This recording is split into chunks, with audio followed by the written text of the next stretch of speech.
Olá pessoal, iniciamos agora mais uma aula. Na aula de hoje nós vamos falar de descolonizações. E para isso a gente tem aí um texto de apoio do Aníbal Quijano, que é um sociólogo peruano, que na realidade faleceu faz cerca de 2 anos, aos 80 anos de idade, e que era um intelectual que buscava conciliar a formação que ele tinha, que como todos nós, nas universidades da América do Sul ou América Latina, né, que é clássica nas ciências sociais, com um pensamento latino-americano, em que se buscava uma nova perspectiva a partir da nossa posição dentro da ordem mundial ou da globalização, que é o termo que ele usa bastante nesse texto, né?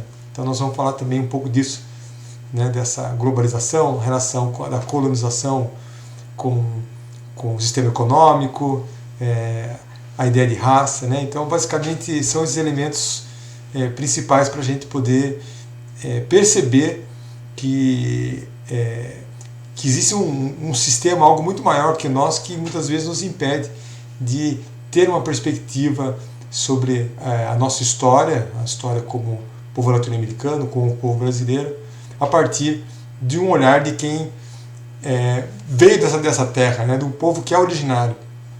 A gente aprendeu uma história, assimilou e reproduziu ela, né, a gente reproduz ela, que é a história que conta o conquistador, o europeu, né, que é quem escreve história. Fala-se muito que a história é escrita pelos vencedores, né? Então, no caso da América Latina, não é diferente, né? Então, aproveitando um pouco o texto do Quijano, né, então ele vai situar o processo de colonização, que é aquela expansão mercantil em busca de novas terras, de riquezas, de produtos, para alimentar uma sociedade em transformação, uma sociedade europeia em que você tem um processo em que se inicia uma concentração de poder em alguns reinos, né? A gente tem um sistema que é mercantil ainda, a gente não tem ainda a consolidação do Estado Nacional, que vai acontecer mais tarde, e que vai dar origem a outro modo de produção, que vai aos poucos vai sendo feito por máquinas, né, através da industrialização, e que aí vai ser aquilo que vai surgir aquilo que a gente chama de capitalismo. Então, na verdade, a gente tinha lá um sistema econômico global, já globalizado, com as expansões marítimas. O Quijano ele fala de sistema capitalista, mas a gente pode também chamar de um proto-capitalismo, né, uma transição de uma sociedade que ainda tem bases feudais para uma sociedade formada por grandes impérios, grandes nações com poder mais centralizado, né, nações colonizadoras, e assim vai ser a Espanha, Portugal, a Inglaterra, França, em menor grau a Holanda com uma vocação muito mais para o comércio, muito mais alinhada com a Inglaterra, mas o mundo ele vai ser dominado principalmente pela expansão marítima e militar e comercial e cultural desses países. Então, por isso que muitos autores falam que a globalização começou lá atrás, não é algo de agora, né? Mas voltando ao texto, quando chega o europeu nessas terras, ele vai buscar, claro, encontrar as riquezas e conseguir firmar-se nesse território, né? Primeiro através de negociação, de contatos, e logo através de uma gradual ocupação territorial e militar. E para que essa ocupação, na verdade, a invasão, né? Falar ocupação, pensando que está vindo de fora, já tem gente morando lá, né? Então você está ocupando a terra que é de alguém. Então na verdade você está invadindo, né? Mas é difícil a gente falar invasão, a invasão portuguesa, né? Como que a gente está tão acostumado com isso, né? Que parece que se a gente falar isso, o interlocutor não vai entender. Fala, não, os portugueses invadiram. Não, que coisa, como assim invasão? Né? Você está sendo parcial, né? Não, na verdade, de fato, é uma invasão, porque haviam muitos povos que viviam, uma miríade de povos que viviam em todo o litoral brasileiro, no interior, Tem um mapa, depois eu vou mostrar para vocês, que é bem interessante, sobre a diversidade étnica e cultural dos povos que habitavam esse lado da América do Sul, que não, a gente nem pode falar em Brasil ainda, né? E que na chegada do europeu, aqui no caso do Brasil, dos portugueses, na América Hispânica, né? Por conta do Tratado de Tordesilhas e de vários outros eventos históricos, né? Acabou quase metade do continente, né? Fala a língua portuguesa, foi colonizado pelos portugueses, e a outra parte pelos espanhóis, e dali para cima, né? América Central e até o México e até onde é o sul dos Estados Unidos, né? Teve uma ocupação espanhola. E ao colonizador chegar nessas terras, é claro que ele teve que fazer algumas alianças com alguns povos originários, então não é só índios, de modo geral, ou indígenas versus portugueses, né? A gente teve, na verdade, uma conformação de interesses, né? Os portugueses fizeram isso muito bem, os espanhóis também, os ingleses também. É uma estratégia muito boa de dividir os povos, de fazer alianças com uns e com isso conseguir com que esses aliados atacassem os seus rivais com a ajuda do europeu, né? Às vezes com todo o apoio, né? Então havia rivalidades entre os indígenas também, né? Então a gente conhece isso no Brasil, essa história também, inclusive até muito mais tarde, Guerra do Paraguai também, né? Os indígenas foram acho que foram os Guaicurus, eles foram muito importantes na Guerra do Paraguai. Aqui no Brasil a gente teve uma resistência muito grande dos tupinambás também, né? Que os tupis, eles foram praticamente extintos, né? E alguns povos, os caiapós, eles viviam em São Paulo, fugiram do contato, foram para o centro do Brasil. Houve vários deslocamentos, povos que desapareceram, goitacazes, um montão de povos indígenas que viviam e que ou eles se mudaram para sobreviver, ou eles se aliaram, se dissolveram, né? Mas o processo de conquista ele foi marcado também pelo fato do europeu utilizar essa mão de obra indígena como escravos em trabalhos forçados, né? Então o indígena havia muitas justificativas para escravizá-lo, né? Então, por ele não ser cristão, por ser um povo de maneira diferenciada, né? Como se fosse uma coisa só, ser primitivo, né? Viver na floresta, ser comparado com animais, né? Claro que teve uma bula papal lá no século XVI que ela afirmou que eles não eram animais, que deveriam ser catequizados, né? Mas havia uma visão racista, de desprezo, e que colocava claramente quem era branco, quem era indígena, né? E os indígenas, claro que não estavam aptos para assumir nenhum trabalho junto com os brancos, não eram aceitos, não teriam um trabalho assalariado, né? O trabalho deles sempre era um trabalho forçado, e isso custou, evidentemente, muitas vidas por conta da resistência indígena, por conta das doenças também, né? E por conta da violência que se criou de todo tipo, que nós vamos falar um pouquinho mais, né? E depois a gente teve aí a escravidão negra, né? Que aí também essa visão racista ela vai se cristalizar ainda mais, né? Então, negros, indígenas, eles eram colocados para servir ao colonizador branco e seus descendentes, que passaram os donos da terra, os terratenentes, os senhores, né? E passaram a fazendo todo o trabalho braçal, o trabalho manual. Então no Brasil é conhecido isso, né, que durante o período colonial, imperial, isso entrou até no século XX, que o trabalho braçal ele não é um trabalho nobre, ele não devia ser feito por um branco, algum criado irá fazer isso, né, ou algum escravo. E esse trabalho, durante os 388 anos, podemos dizer, de escravidão legal no Brasil, esse trabalho era feito de maneira não remunerada. E depois disso, ainda no século XX, a gente vai ter ainda essa cultura ainda da inferioridade, do racismo, que se demonstra também pelas piadas, pelo tratamento inferior, pela visão que se tem do outro também, né, que associa a sua imagem a alguém que não tem condições financeiras, não tem estudo, que não tem condições para desempenhar certas tarefas, que é visto com desconfiança, ou por alguém que deve receber menos salário. Até hoje no Brasil, né, você tem o negro com salário mais baixo. Então, dentro daquilo que o Kihano nos coloca, a gente pode supor que isso se dá porque o trabalho o negro ou indígena não tem o mesmo valor que o trabalho de um branco.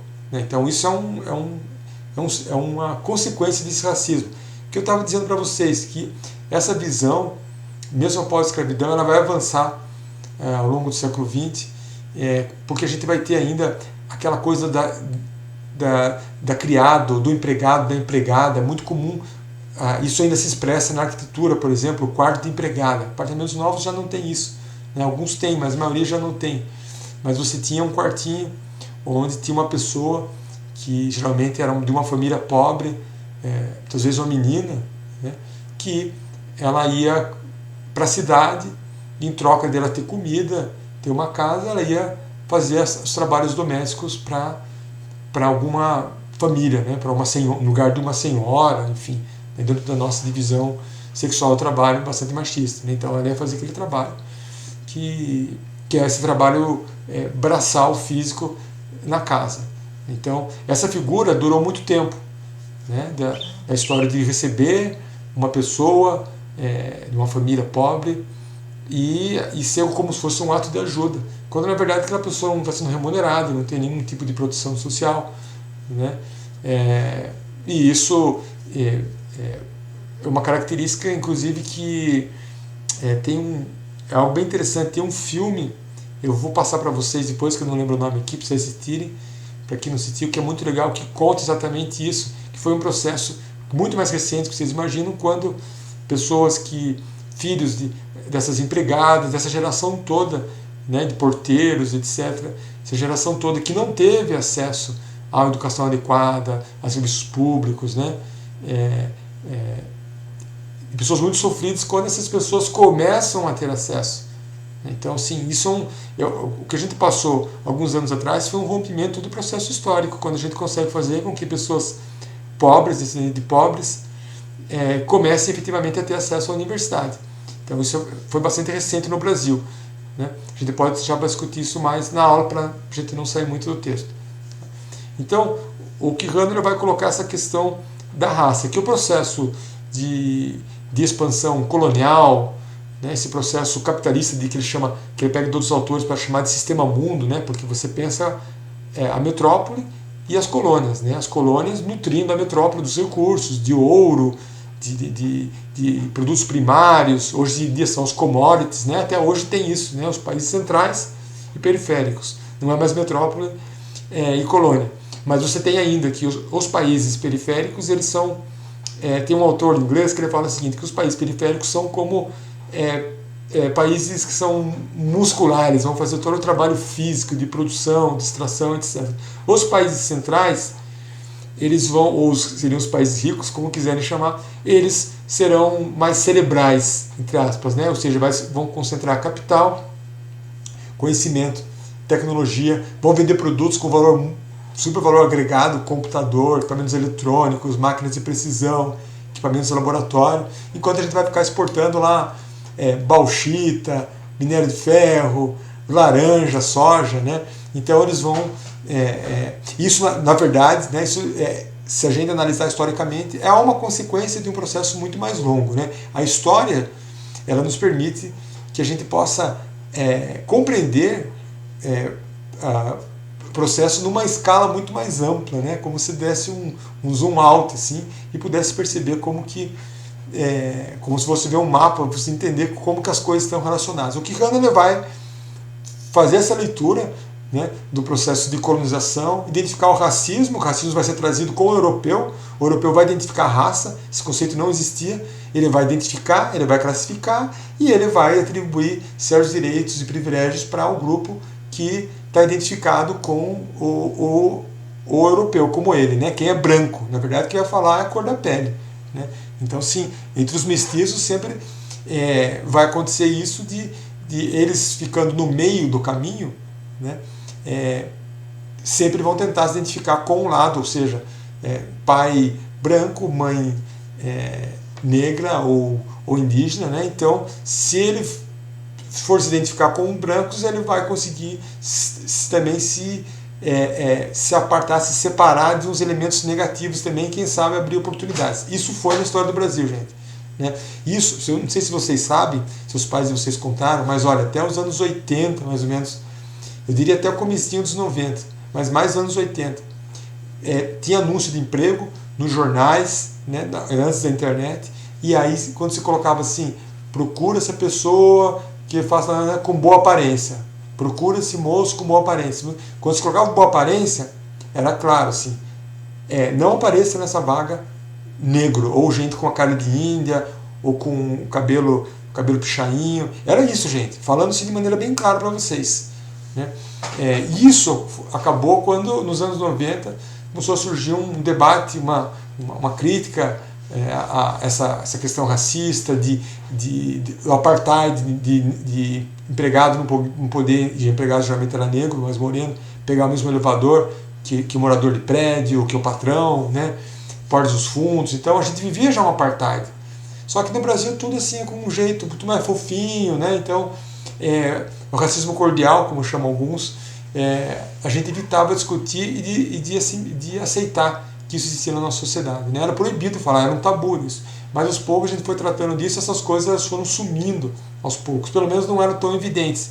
Só que as consequências disso aí seguiram visíveis, né? Então o Quijano vai colocar isso também, e ele vai colocar algumas questões que são muito interessantes para a gente pensar. Que o processo de conquista não foi só um processo de conquista econômica, conquista territorial, mas também foi um processo de conquista cultural, cognitiva, né, de visão, de mentalidade. Quer dizer, a mentalidade do europeu ela foi transposta como se fosse uma mentalidade superior. E é muito fácil entender isso, né? Então, assim, a língua dos indígenas, a religião, a forma de vida deles e também dos negros, né, que vieram da África, elas foram vistas como inferiores, como animalizadas, a religião como coisa do diabo, né? E aí isso é uma forma também de destruir, de conquistar alguém, destruir aquilo que tem de mais importante, que muitas vezes é a fé, são os costumes, a história dos seus ancestrais. Isso foi tudo passado por cima como um trator.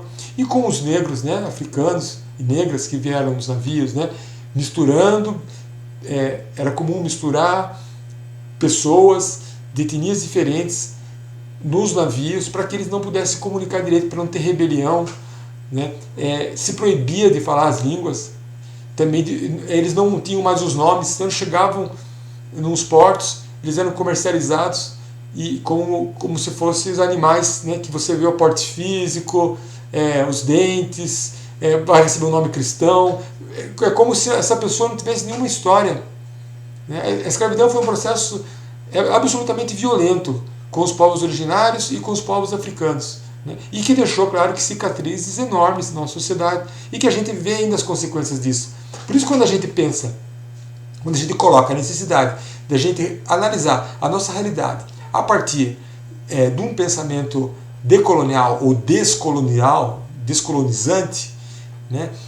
Quando a gente coloca isso, é porque a gente está propondo de dar uma outra explicação para as coisas, entender por que as coisas são assim, entender por que as coisas funcionam de tal maneira, né? E buscar uma solução para isso também, né? E aí, claro que o texto não avança para isso tanto nesse sentido, né?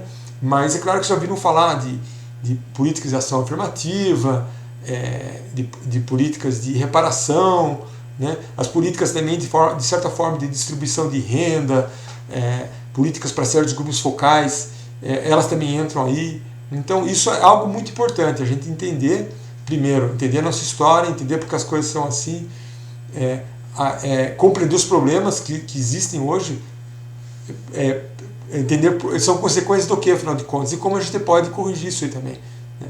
É um tema super delicado. Eu acho que esse texto, né, do de Hannon, ele somente levanta uma bola para a gente, porque na verdade ele se espraia para vários aspectos, né? A gente pode ficar falando de globalização, de economia, da importância que teve para o capitalismo, né? Mas eu acho que o que mais interessa para a gente é pensar políticas públicas, né? Então, hoje em dia a gente fala muito em reconhecer as minorias, reconhecer direitos, tirar aquela pessoa da invisibilidade, porque muita gente fala, não, mas isso aí, hoje não tem mais índio, isso é mimimi, frescura, não, o brasileiro não é racista, não, né? Só agora a gente parou para perguntar para as pessoas, para os indígenas ou para os afrodescendentes, né, o que eles sentem, né? Situações que muitas vezes estão expostos, entrar num local e as pessoas olharem de uma maneira estranha, né? Já não fazem comigo que eu tenho cabelo comprido, às vezes que vão no lugar já ficam olhando, né? Quando eu já encarei muito isso de acharem que o cabeludo acho que ele vende droga, é loucão, né? Então a vida inteira a gente enfrenta essas coisas, né? Agora, na sociologia a gente tem que encarar de maneira direta isso, que é muito duro isso, mas a gente sabe que as pessoas muitas vezes são discriminadas porque nós classificamos as pessoas pelas aparências, né? Então, sim, o ser humano é um ser classificador, é negro, é branco, é baixo, é amarelo, é indígena, é gordo, então, sim, a gente está classificando e está julgando o tempo todo, e para isso a gente tem que ter a consciência, uma consciência para perceber que a gente faz isso muitas vezes, e a gente pode estar agredindo alguém, consciência que a gente faz isso pelos automatismos, pelos condicionamentos que são muito mais fortes que a gente. Então, sim, se vocês pensarem, por exemplo, se tiverem algum amigo negro, falar que alguém à noite atravessou a rua para não passar na mesma calçada que ele, né? Isso é uma coisa ofensiva, tá desconfiando de mim, cara, só porque eu sou negro, cara, entendeu? Mas essas coisas acontecem, né? Ou entrou numa loja, a segurança ficou olhando, seguiu, né? Então isso aí é absolutamente desagradável, né? Isso é uma consequência de um racismo histórico, né? Em que as pessoas, é incrível isso aí, né? Porque não conhece a pessoa, não sabe a história dele, não sabe quem é, e nunca conversou com aquela pessoa, mas só de olhar já está manifestando seu preconceito com aquela pessoa, né? E isso é algo muito danoso, né? A gente pode discutir depois onde que as políticas entram, porque elas entram aí, né? E porque essas políticas elas vão dialogar com outro aspecto, que isso vamos deixar para discussão também, que a gente fala que na democracia existe o universalismo, né? Que todos somos iguais perante a lei, não pode ter pessoas diferentes, né? Só que quando a gente reconhece a diferença, a gente fala, peraí, nós somos iguais, só que a gente não consegue ter o mesmo exercício de direitos porque a gente parte de condições que são diferentes, né? Condições de vários tipos, socioeconômicas, ou grupos que são discriminados por questões raciais ou religiosas, né? Então você tem que ter uma política de reconhecimento desses grupos para promovê-los, né? Então, sim, você tem o universalismo, mas também você tem políticas que elas vão reconhecer a diferença, de certa forma elas vão criar mecanismos de proteção, que alguns eventualmente podem chamar de privilégios, mas isso não está de acordo, não seria privilégio, mas que é para promover a igualdade, ou seja, você reconhece o grupo que é fragilizado para você ajudar ele a ser igual aos demais. Então aí entram as políticas que tem a ver com o texto, né, de combate ao racismo, discriminação de grupos minoritários, indígenas, ciganos, né, descendentes negros, mulheres, políticas também de ação afirmativa, também pode se destinar aos idosos também. Então a gente tem grupos que são fragilizados, né? A gente tem, e a gente não tem como negar isso, né? Que eu, por exemplo, minha posição de homem, né, identificado como branco, embora eu me identifique como indígena, tá, gente? Que meu pai é argentino, minha família minha avó é uma puxa, indígena dos Andes, né? Mas se eu falo isso para os indígenas, eles falam, será que você é indígena mesmo? Você não mora na aldeia? Né? Aí tem uma discussãozinha, eu não gosto de ouvir alguém falar isso para mim, eu falo, eu sou indígena e ponto final, não enche o saco, vai? Não moro na aldeia, mas sou lá do lado da Argentina, lá, do Chile ali. Mas assim, essa dá uma outra discussão, que é como a gente afirma a nossa identidade, né? No fundo, tanto faz. Internamente, eu penso, a gente pode discutir isso aí, né? Como um vira-lata latino-americano, como muitos, que eu sou um pouco de tudo, né? E que eu acho que o que mais interessa é que a gente viva numa sociedade que interessa como gestor, alguém que está preocupado com o desenvolvimento humano, né? Eu acho que não é só como professor, né? Mas se eu fosse gestor também, que a gente vivesse numa sociedade mais igualitária e que as pessoas podiam ser quem elas quisessem. Porque assim, no fundo, do ponto de vista científico, nem existe ideia de raça, porque se a gente analisa o genótipo humano, né, não é sustentável a ideia de raça. Isso é uma construção cultural. A gente tem diferentes fenótipos, né? E a ciência evoluiu muito, a gente conhece muito mais sobre a evolução humana, sobre a história do nosso DNA, né? A gente sabe, por exemplo, que tem um corpo que foi achado congelado, uma história, né, que eu acho muito legal, que era considerado o primeiro britânico, é considerado até hoje, né, um corpo lá na Grã-Bretanha, e que em muitos grupos até de extrema-direita, né, tipo, achavam, o primeiro inglês morava lá, tudo. Fizeram um exame de DNA, um teste lá, e descobriram pelas suas características genotípicas que essa primeira pessoa, que é considerado o primeiro inglês, ele tinha o cabelo todo enroladinho e tinha a pele escura. Provavelmente ele estava muito mais para negro do que para branco. É que na nossa ignorância, nos preconceitos, a gente nem sabe isso direito, história da evolução humana. Isso a ciência conta. Os nossos ancestrais, eles vieram da África. Nossos ancestrais eram negros. E a gente forma uma única família na Terra. Só que o nosso corpo foi se adaptando às condições a que ele foi exposto, né? A falta de sol, etc. Né? Mas assim, na nossa estupidez, a gente segue julgando as pessoas pela aparência e achando coisas que na verdade não são, e que a própria ciência já demonstra que é tudo falácia. Mas a gente deixa essas coisas aí para o nosso debate.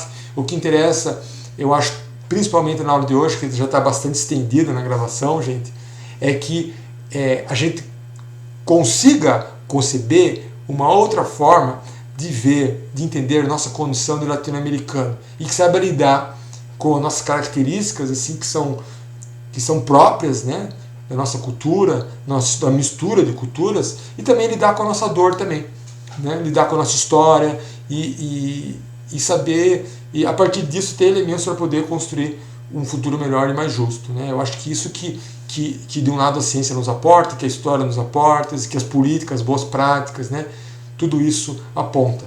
Tá? Então é isso, gente. Então até mais tarde a gente vai conversar aí e tirar todas as dúvidas e discutir várias coisas, e vou trazer alguns dados para vocês também sobre racismo.